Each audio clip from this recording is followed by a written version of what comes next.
Go.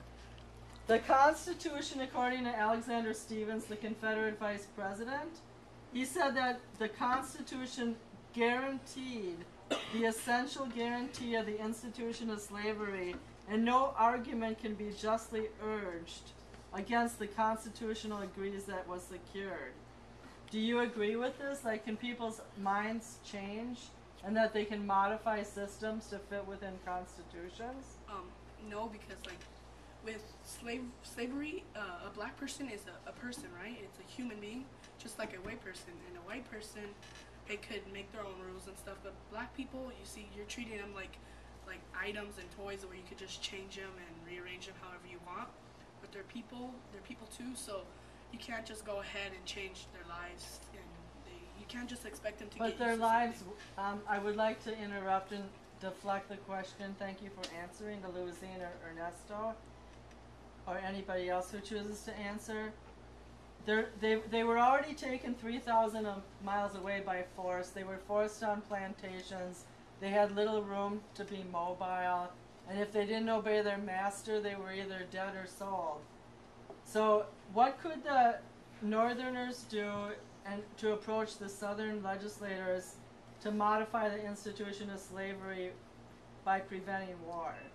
Louisine or Ernesto or somebody else?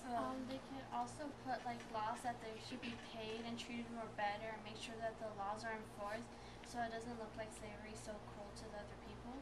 And do you think that would interfere with the state laws? Not really, because it's just modifying them a little so that people aren't treated badly, and they can still have people working for them but not being mistreated so badly. Good answer. Ernesto, I do you disagree.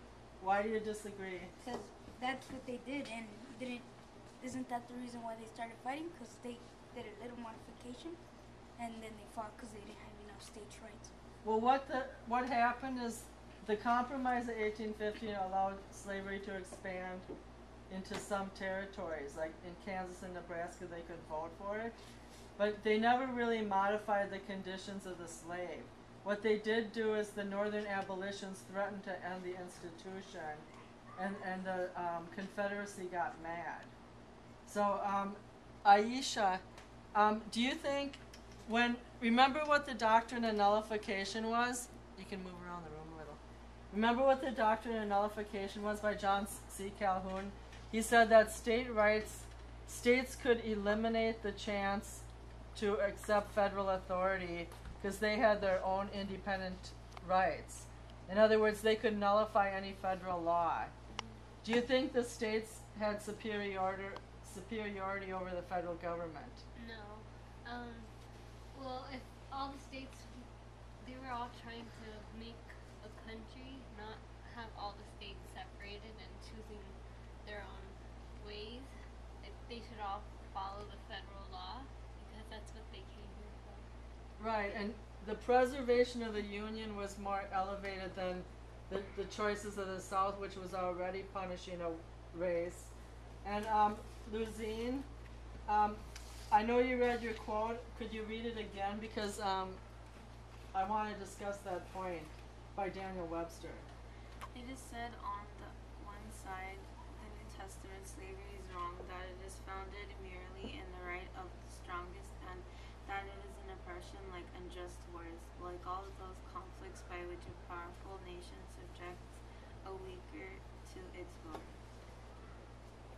Okay.